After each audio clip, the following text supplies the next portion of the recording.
Okay, we're going to go ahead and get started. This is I believe this is the last Sunday of 2019. All right, next Sunday we'll be into a new year. As my understanding, we're going to have another teacher also who will be coming in who's really into prophecy. And we will be team teaching like I used to do with Robert. Okay, but we're going to continue in chapter 11. Now, for you history buffs, this is in a way, a historical narrative, as well as being one of the most comprehensive and detailed prophetic events of future events found anywhere in the Old Testament. It lays out prophecy meticulously. In fact, it's so meticulous in the details that many liberal scholars cannot accept that such intricate fulfillment of prophecy is possible. So we began last week looking at some of these details, historic details, as laid out in this 11th chapter of Daniel. Now, this is also the chapter where those silent years are dictated. So we're kind of breaking this up a little differently in that we're dealing with chapters 11, 1 to 35 in this first two sessions. Then in the next two sessions, we'll be dealing from 35 all the way to the end of chapter 12, which is a very short chapter.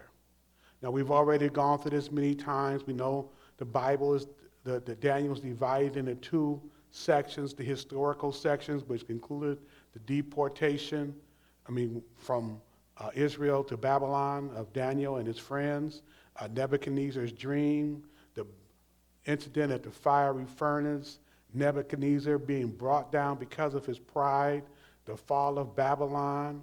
Then we moved into the Medo-Persian Empire, and we had the incident in Daniel's den. We also have pointed out that chapters 2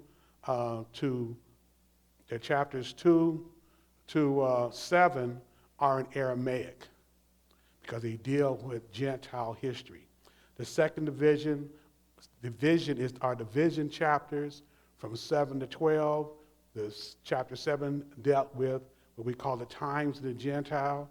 Chapter 8, which is really critical in understanding what we're dealing with now in chapter 11, and that's the rise of Alexander the Great.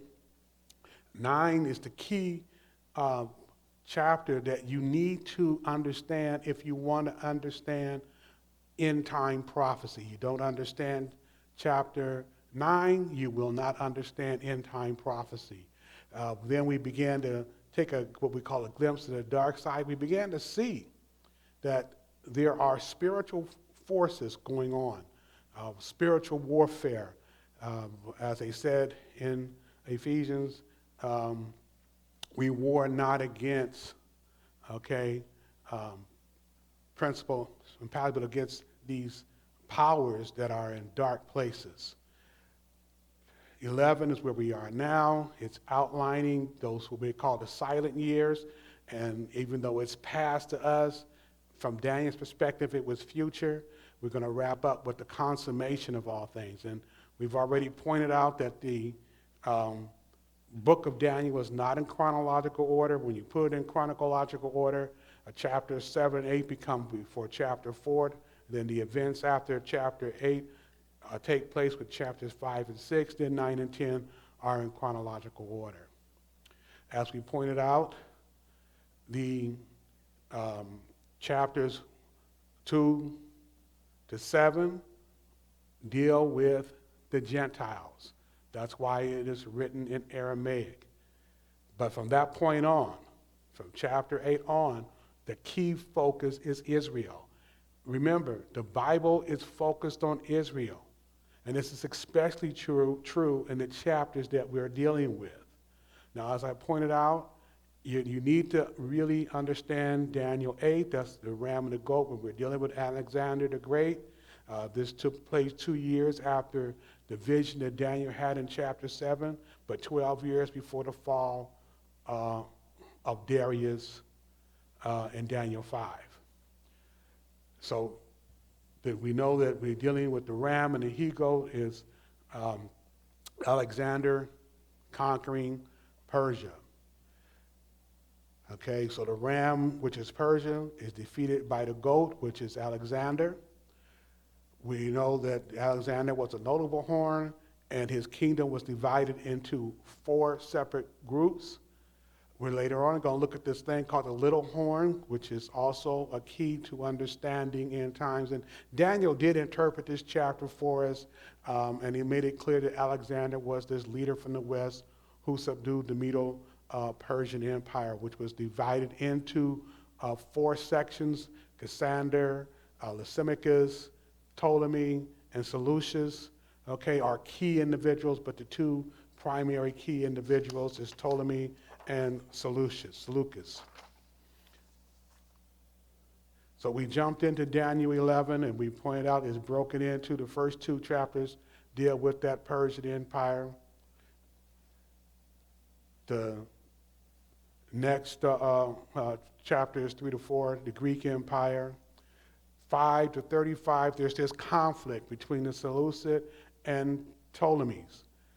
Remembering that the Seleucid and Ptolemy are both part of the Greek Empire, but it's divided into 4 kingdoms.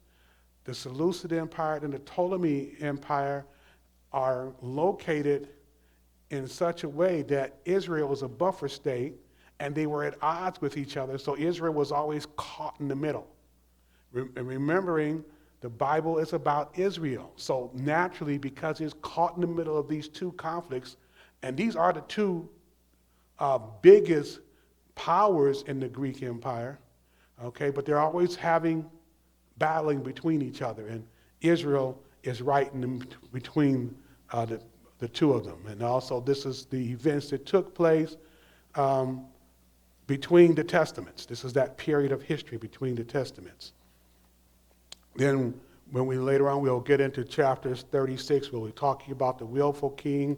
We'll take a look at the Armageddon scenario. And even though we're going to talk about Antiochus Epiphanes, who is a shadow of the Antichrist, we'll be talking about him even more as we go along. Kind of in a way of review, chapters 1 to 2 covers the Persian Empire from Cyrus to Artaxerxes Longimanus, and that's important because Artaxerxes Longimanus is the one that issued that decree that triggered the mathematical prophecy leading from the time that gave that period of time that pointed to the precise moment that Jesus Christ would get on the donkey and reveal himself as King of the Jews. And just reading this chapter quickly, I, in the first year of Darius the Mede, even I, stood to confirm and strengthen him. Now will I show thee the truth. Behold, there shall stand up yet 3 kings in Persia, and the 4th shall be far richer than they all, and by his strength through his riches he shall stir up all against the realm of Greece. And remember, this is the angel speaking to Daniel. So he says, I in the first year there with me, even I stood to confirm and strengthen him. It's the angel who's speaking. So he's saying I, referring to himself. And the person he is strengthening is Darius, which shows or indicates that God's angels, okay, work through people, okay? And sometimes the person that they're working through may not be someone who has accepted Jesus Christ. I mean, Nebuchadnezzar, the angels used him to punish Israel. And he did the same thing with the Assyrians. He used them to punish Israel. They were not chosen, okay? But he also says that the kingdom shall stand up yet 3 kings in Persia. The 4th shall be richer than they all, and by his strength, his riches shall stir up all against the realm of Greece. And we went through sort of this chart last week We have first Cyrus. The three kings that he was talking about is Cambyses, Artaxerxes, and Darius, Histophanes. And then the fourth, which was Xerxes, who was the king in the book of Esther, is the one who was far richer. Now, he doesn't really cover Artaxerxes Longimanus, but he comes in right after Xerxes. And he's in Daniel 9. He's also the one who is in charge during the time of Nehemiah. Then we got to chapters 3 to 4, and it said, a mighty king shall stand up and shall rule with great dominion and do according to his will. And when he shall stand up, his kingdom shall be broken and shall be divided toward the four winds of heaven, and not to his posterity, nor according to his dominion which he ruled, for his kingdom shall be plucked up even for others, those besides those. And basically what we have is a breakdown of the rule of Alexander the Great. Okay? And as we said before, this is outlined in Daniel 8, and the kingdom, the Greek Empire comes into power under Alexander the Great. There are four generals, two that we're going to be focused on primarily, which is the Seleucus and Ptolemy. Seleucus, who ruled Syria by Babylon, and Ptolemy, Egypt. And I showed it on the map. Cassander, he took the far west. Lysimachus, he took that area that we associate with Turkey or Asia Minor during the time of the Roman Empire. Seleucus, he took the east, then portion of the kingdom. Ptolemy, the southern portion of the kingdom. Okay, because remember, we're under the Greek Empire now, and like I said, caught in the middle was who? Israel. They're constantly in battle, and this is also the period of time that we're talking about. People say it's the so-called silent years, but the Bible actually outlines it in advance of Daniel's day. So once again, Cassander is Macedonia and Greece. Lysimachus, Asia Minor and Thrace. Seleucus is Syria, also Babylon. And Ptolemy, Egypt, also Arab, and Israel kind of is mostly was in his territory. So the two that we focus on is Syria, which is Seleucus, and Egypt, which is Ptolemy.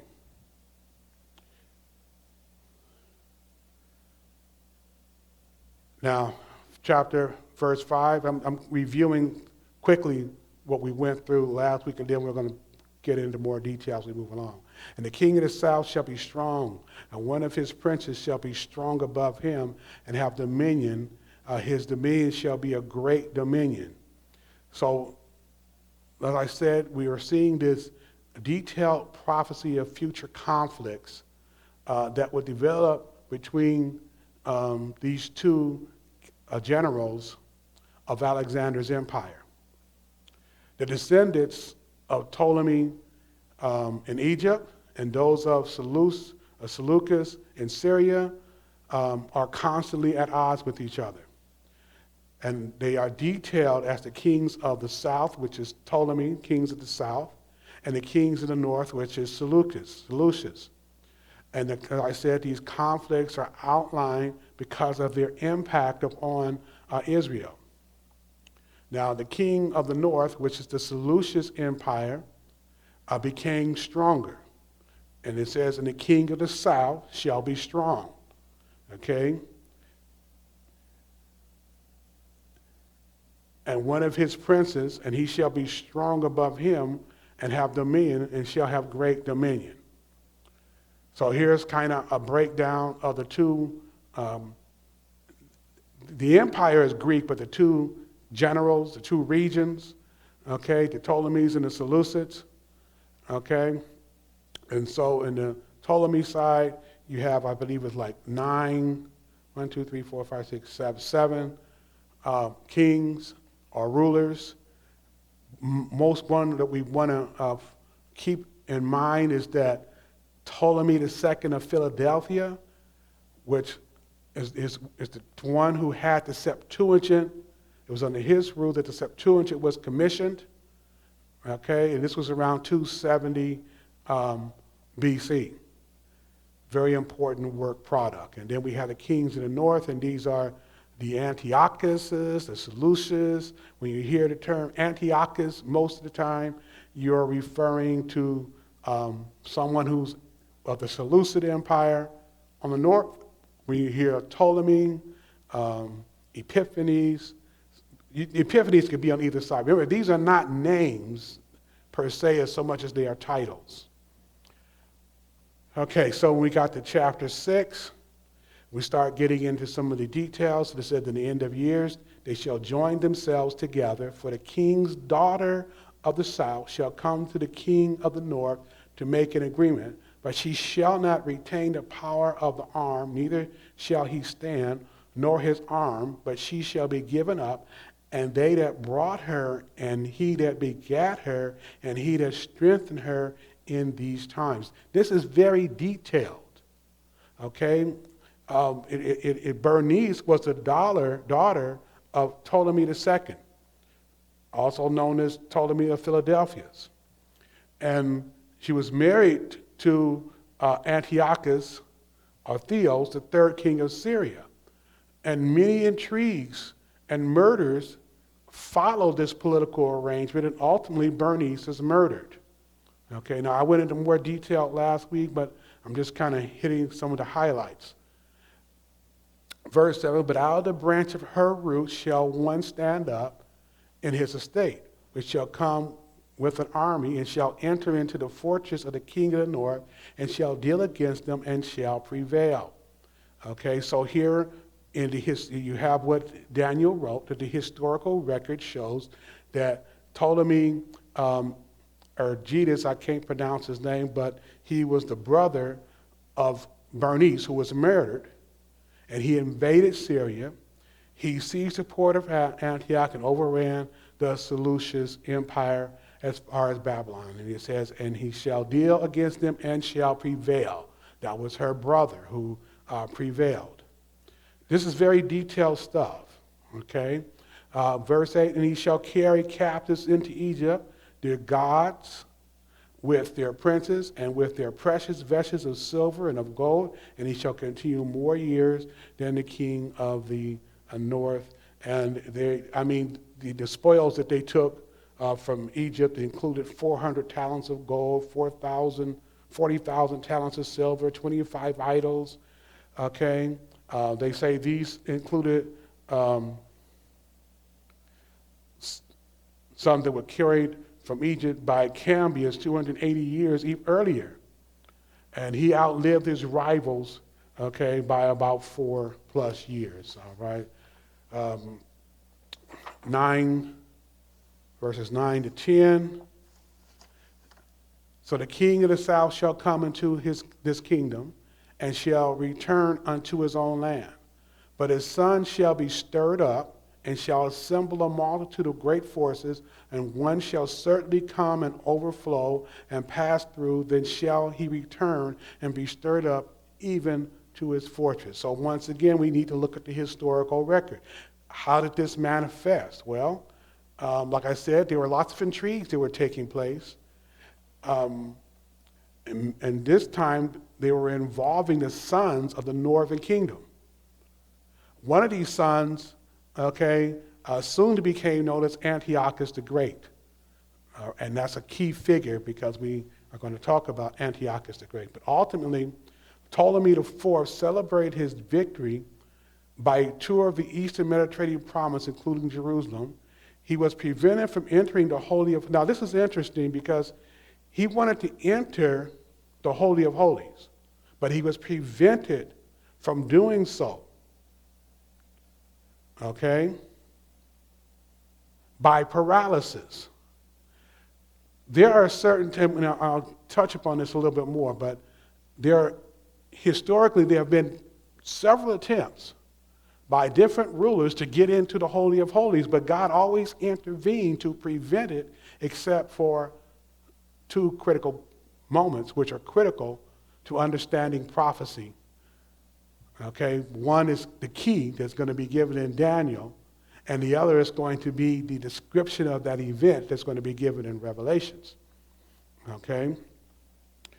Moving on. And the king of the south shall be moved with choler, and shall come forth and fight with him, even with the king of the north. And he shall set forth a great multitude, but the multitude shall be given unto his hand. And he hath taken away the multitude, his heart shall be lifted up, and he shall be cast down many 10,000, but he shall not be strengthened by it. Okay? Basically, this is a description of how Ptolemy Philoper gathered his army and defeated the approaching Syrians. I'm rushing because I want to get to where we kind of left off, and we're about almost there right now. And the king of the north shall return, and shall set forth a multitude greater than the former, and shall certainly come after certain years with a great army with many riches. And in those times there shall many stand up against the king of the south. Also the robbers of thy people shall exalt themselves to establish division, but they shall fall. So, just real briefly, not as detailed as we went last week, but this describes the death of Ptolemy IV.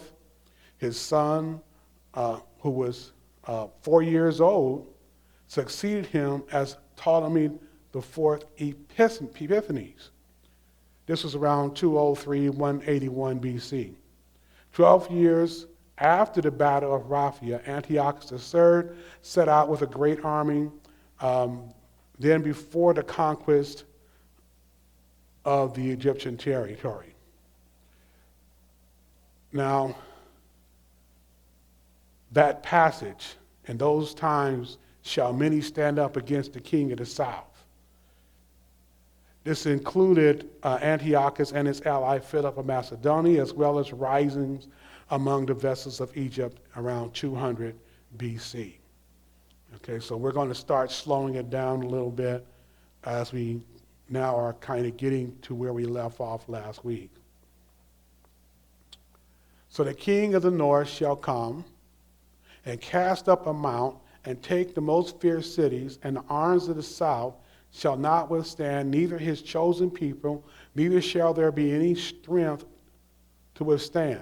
But he that cometh against him shall do according to his own will, and none shall stand before him, for he shall stand in the glorious land, which by his hand shall be consumed. So in this verse, what took place historically was Antiochus the Great returned with a larger army. So the king of the north shall come and cast up many and take the most fenced cities. Okay?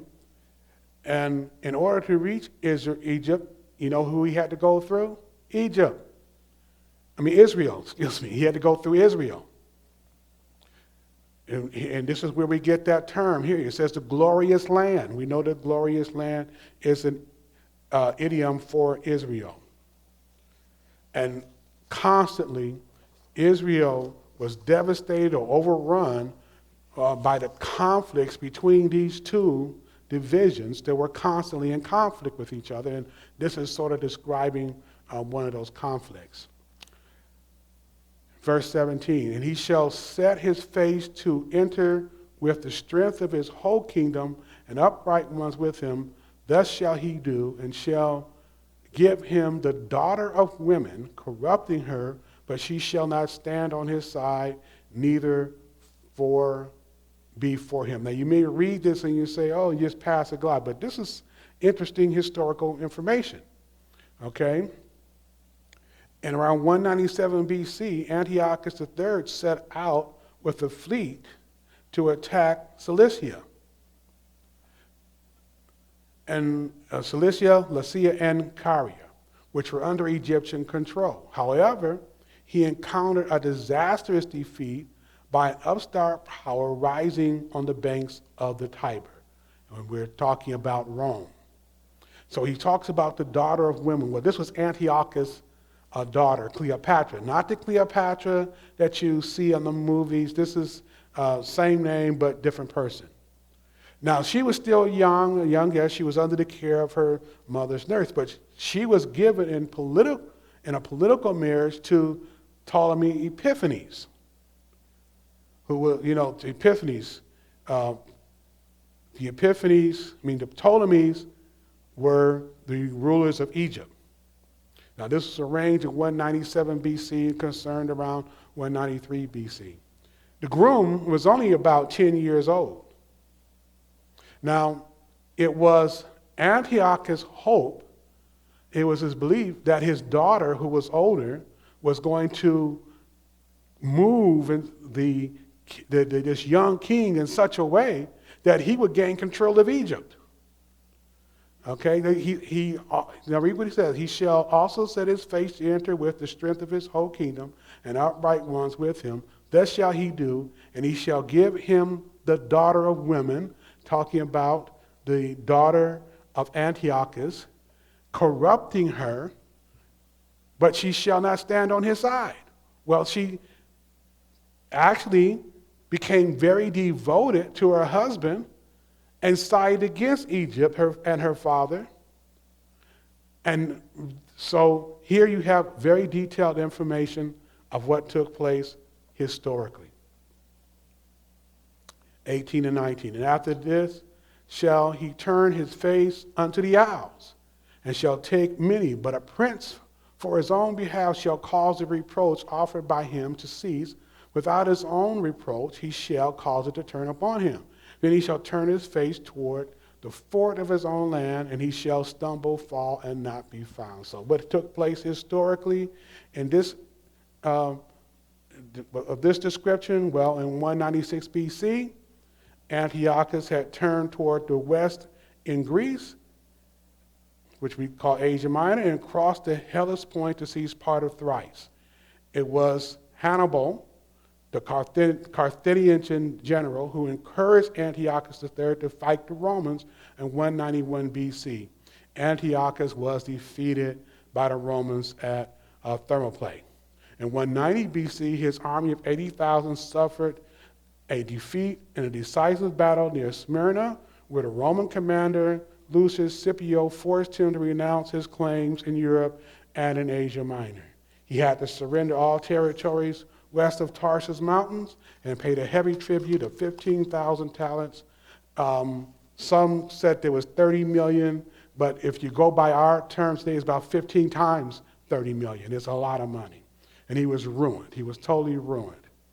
Okay, so he says he shall turn his face toward the fort of his own land and shall stumble and fall and not be found. Well, what he did was, when he was ruined, he was lost, and what he did was he ran back home and plundered his own kingdom's temples, okay, taking what he could from his own lands.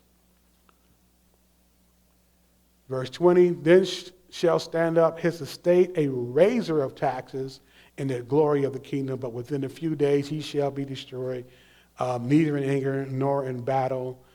Then this is referring to Seleucus the Fourth, or Seleucus Philopator, who succeeded Antiochus III.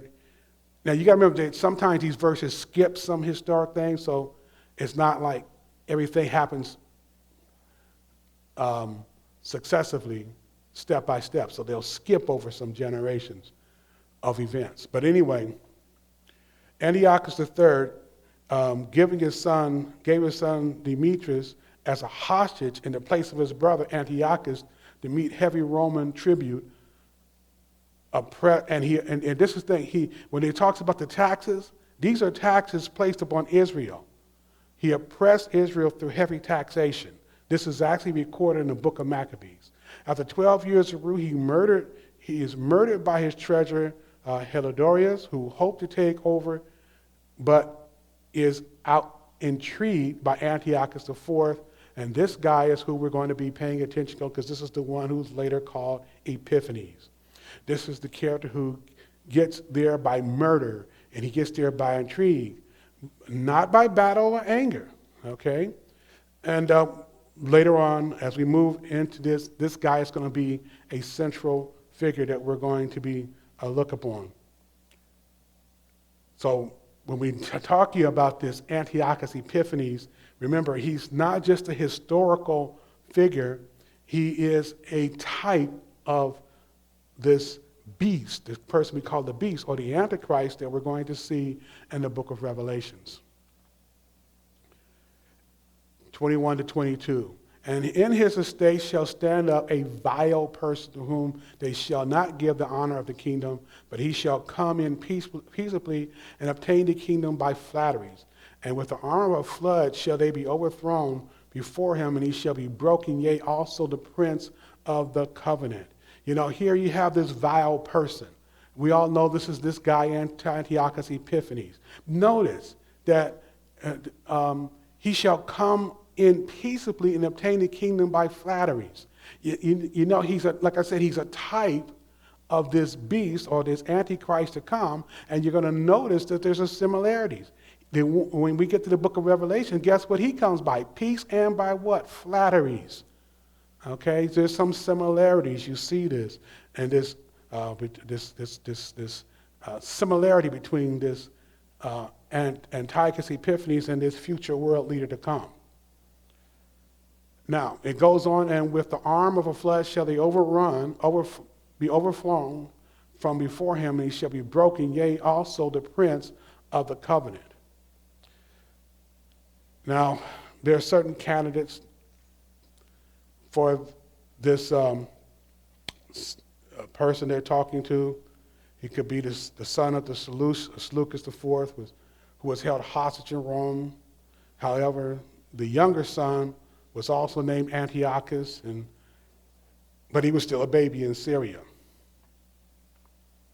Antiochus IV was the brother of Seleucus IV, who had also been a hostage in Rome for 14 years. And one thing, you know, being a prisoner in Rome for any length of time, you begin to learn something about politics. And when you talk about intrigues and you talk about murders, well, the Romans were masters of it.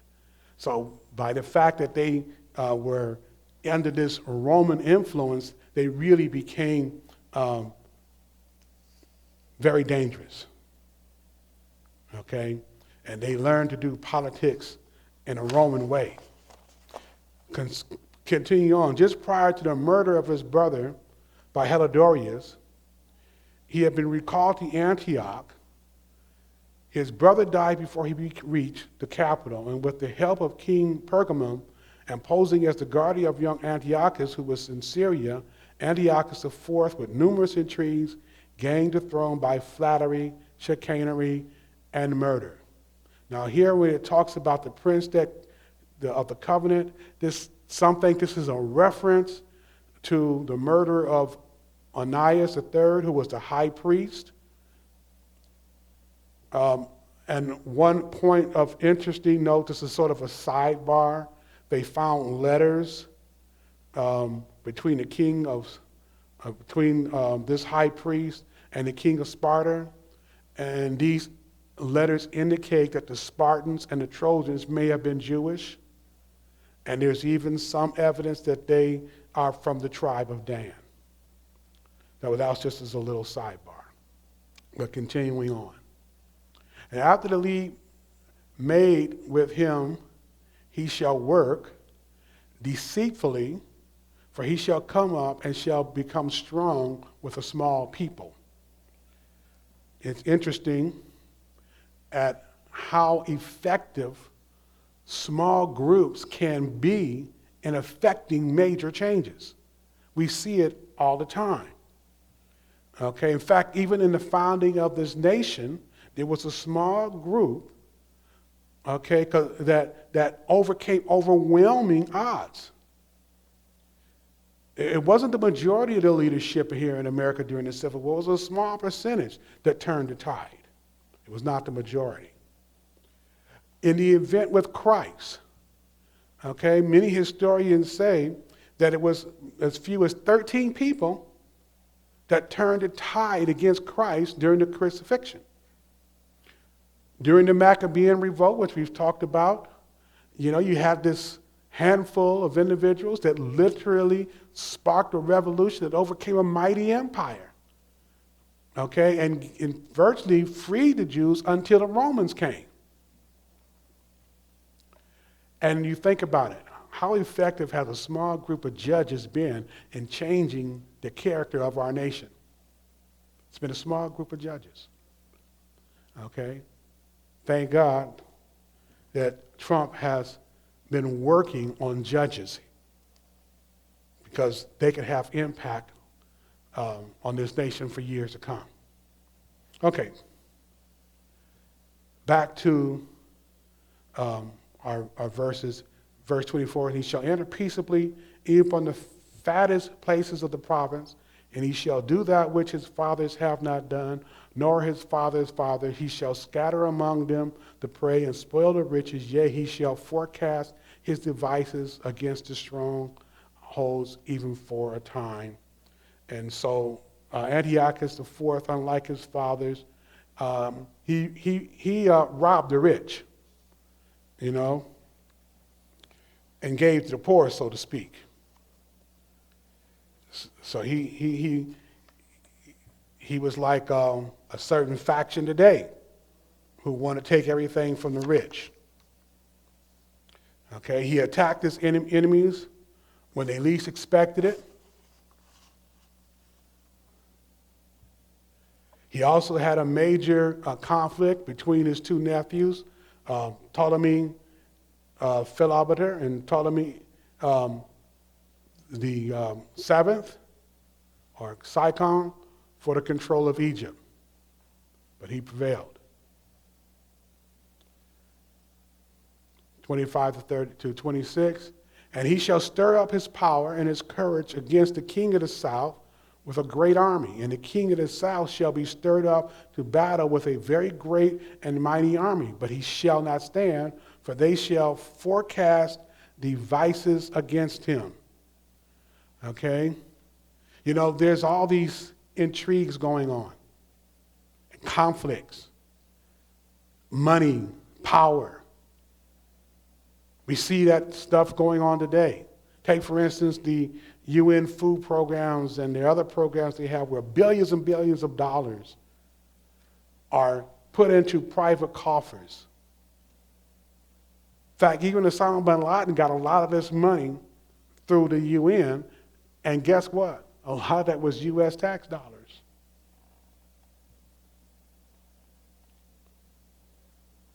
But moving on.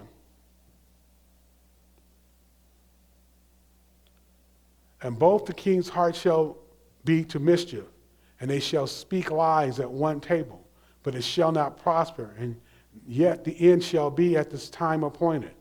Then shall he return unto his land with great riches, and his heart shall be against the holy covenant, and he shall do exploits and return of his own land. Now, the historical record shows that Antiochus took Philometor under his protection, and he was because he was his uncle and he was also a nephew. They would eat together at one table, but there would just be a lot of lying going on. So they're coming together, and they would discuss policies. Still, despite this fact that they came together, they turned on one another. And when Antiochus returned from his first Egyptian campaign, he had great riches, and he then focused on despoiling the temple in Jerusalem, which gets us to the main point, our main focus, rather, so to speak. So the last part of this verse, and he said he returned unto the land with great riches. His heart shall be against the holy covenant. The holy covenant. We're now he's talking about Israel again. And she shall do exploits and return to his own land. So he actually comes against Israel. At the appointed time he shall return and come toward the south, but it shall not be as the former or the later. And note it, at the time appointed. God's in control. He said, for the ships of Shittim shall come against him Therefore he shall be grieved and return and have indignation against the holy covenant. So shall he do so. He shall even return and have intelligence with them that forsook the holy covenant. Once again. Now we're referring to the second campaign that he had against Egypt. Now in this, Antiochus was less successful and failed to take Alexandria. Furthermore, he encountered the Roman navy. He encountered the Roman navy at Shittim. As he says, so the ships of Shittim was referring to the Roman navy. This information was found in the Dead Sea Scrolls and was a general reference to the people of the Mediterranean, Cyprus in particular. Now the Roman fleet of Caius Papalis, now some of these names I'm torturing, Linnaeus, sailed from Cyprus to Egypt after a stunning Roman victory over Persis of Macedon near, south of Thessalonica. Okay? The intimidation of the Romans caused Antiochus to return in humiliation to Syria. And Antiochus is not the type of person who takes things laying down. So he had to take his anger out on someone, and guess who he chose to take it out on? The Jews. With them that forsake the holy covenant. In a way, we're kind of interpreting what these verses are referring to. Okay? 31 and 32. And arms shall stand out in his heart, and they shall pollute the sanctuary and strength, and shall take many of the daily sacrifices, and they shall place, now listen, because now we're getting to some of the key events that we want to focus on pretty much through the rest of this lesson. And he says, and they shall place the abomination that maketh desolate. The abomination that maketh desolate. Okay? We're seeing it here in its historical context. Antiochus IV did many despicable things. He made it illegal to read the Torah. In fact, he made it a capital punishment, penalty of death to do so. He tried to destroy everything associated with Judaism. He slaughtered a pig on the holy altar in Jerusalem, and you know how the Jews feel about pork. And they did it on the holy altar, but the straw that broke the camel's back is when he erected an idol of Zeus in the Holy of Holies. This enraged the core group, that small group that rose up and revolted against him and literally won. Now, Antiochus put the idol in there on his birthday, which is on the Jewish calendar day, the 25th of Kislev. Okay? It took 3 years for the Jews to throw off the yoke of the Seleucid Empire and destroy all the vessels of the temple that the Seleucids under Antiochus put into the temple, because he started replacing all the Jewish vessels with their idols. And it took them 3 years to destroy all those things, rebuild them, and then rededicate the temple. And we all know what the rededication of the temple is called. Hanukkah. Okay? In fact, if you go to, we talked about this before, John 22, where he talks about the Feast of Dedication, and it was winter, is pointing to Hanukkah and validating it. Now, why would the Holy Spirit want to validate this? It's because he's showing us the background of Hanukkah so that we can understand the events leading to the abomination of desecration in the past and understand it in the future. So there's events surrounding this that the Holy Spirit wants us to pay attention to.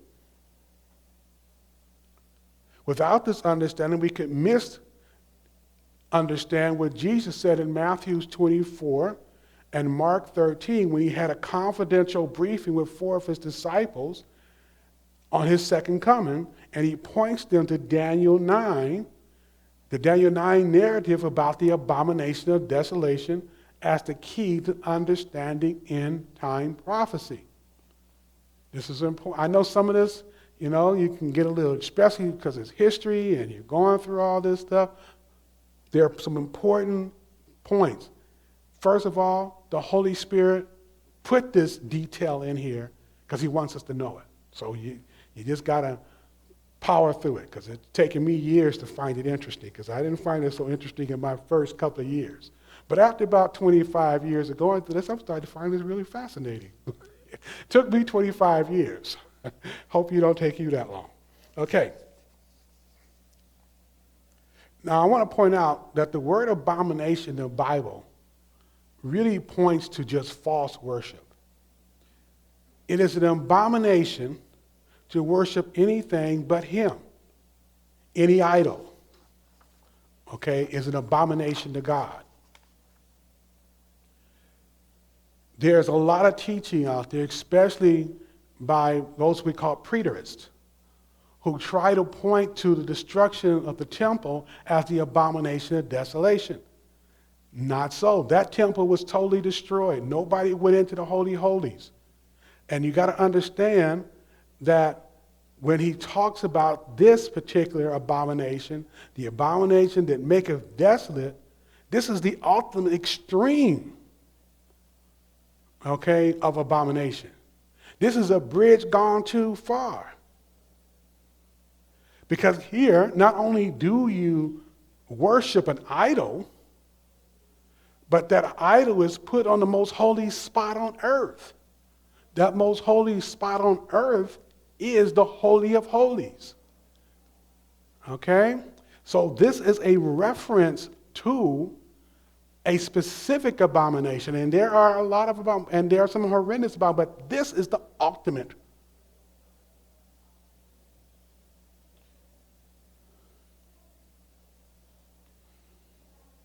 And the Holy of Holies. It was a deliberate move to offend. And it's going to happen again. And as I pointed out, every time some crazy leader tried to get into the Holy Holies, God intervened. For instance, I described one event already, but there was another one, Caligula. He ordered his statue to be put in the Holy of Holies, but Petronius, who was the local general, refused because he understood it would cause an uprising among the Jews that he couldn't handle. Well, Caligula finds out, he gets angry, and he sends an order to kill Petronius. Well, you got to understand, mail didn't travel as fast in those days as it does today. There was no Pony Express, no Air Express, no Amazon Express, none of those things that existed. So they had to send it by sea. Now, when Petronius sent the message when Caligula sent the message to have Petronius killed for not putting his statue in the Holy of Holies, he died 2 weeks after he issued the order. And due to some confusion, the word came that he died before the message came for Petronius to be killed. So Petronius was put off the hook. And every single time someone has tried to get into the Holy of Holies, God intervened, except at these key appointed times. God would not allow premature abomination of desolations to take place. Okay?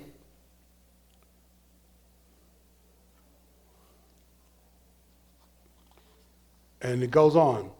And as such do wickedly against the covenant shall be corrupt by flatteries, there again, but the people that do know their God shall be strong and do exploits. And this is exactly what happened.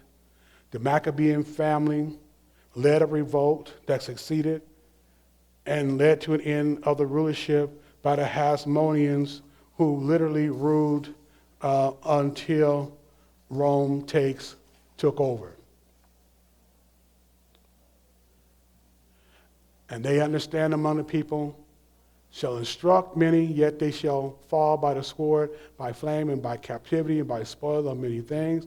And when they shall fall, they shall be holpen with a little help, but many shall cleave to them with flatteries, and some of them understanding shall fall to try them, and to purge, and to make them white, even to the time of the end, because it is yet for a time appointed.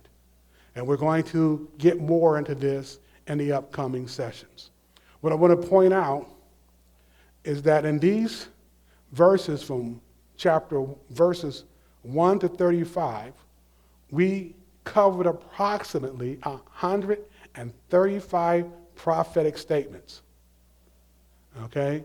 So you can see why I was moving so fast. If I had took time to try and detail 135 prophetic statements, which I had to run through, you can imagine how the time would have taken.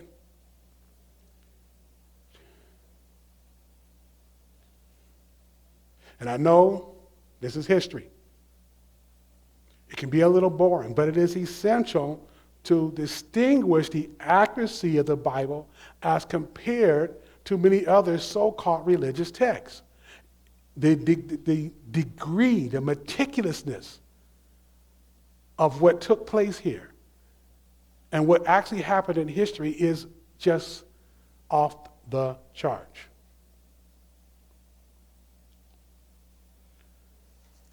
And we will be taking this up a little more as we proceed in the upcoming chapters, and we won't be going, thankfully, in such detailed history as we have, even though we will be still dealing with some historical context. Now, so what you need to do before we get into next week, though, is you need to kind of do a little review of this little horn, Antiochus Epiphanes. And you'll find him in Daniel 8. And you can start at verse 9. You can read the entire chapter. And I'm just going to read through it, and we'll bring this to an end. He says, out of one of them came forth a little horn, which waxed exceedingly great toward the south, and toward the east, and toward the pleasant land. And we know who we're talking about. And it waxed great, even to the host of heaven, and it cast down some of the host of the stars to the ground, and stamped upon them. Yea, he magnified himself, even to the prince of the host, and by him the daily sacrifice was taken away, and the place of his sanctuary was cast down. The ram, which thou sawest having two horns, are the king of Media and Persia, and the rough goat is the king of Grecia, and the great horn that is between his eyes is the first king. Now that being taken, whereas four stood up for it, 4 kingdoms shall stand up out of the nation, but not in his own power. And in a later time of their kingdom, when the transgressors are come to the full, the king of fierce countenance and understanding dark sentences shall stand up, and his power shall be mighty, but not by his own power, and he shall destroy wonderfully, and shall prosper and practice and shall destroy the mighty as a holy people. And through the policy also he shall cause a craft to prosper in his hand, and he shall magnify himself in his heart, and by peace shall destroy many. He shall also stand up against the prince of princes, and he shall be broken without hand. So it's definitely both historical, but it's also something spiritual and prophetic going on in those verses. Once again, this is the breakdown between the kings of the south and the kings of the north. Okay? And next session, we're going to complete chapter 12, which is really going to be chapter 11 from verses 36 to chapter 12, verse 13. And we're just going to call this the climax of all history. Amen? So we're going to go ahead and close with a word of prayer. And like I said, it's going to get a little bit more interesting, but I just had to go through that detailed history because I want you to understand that there's nothing like the Word of God anywhere on this earth. Father, we praise and thank you for your word, for you're giving us this prophetic glimpse of what's to come, and by showing the detailed accuracy of your word. Father, let us be able to take what you have given unto us, be able to sort of put it into our thinking process so that we can speak to others and show them the distinctive differences between your word and anything else that they may call holy, because it isn't holy, it's nothing but an abomination. And we praise and thank you, Father, that you are using us as instruments and tools to do your will upon this earth. In Jesus' name.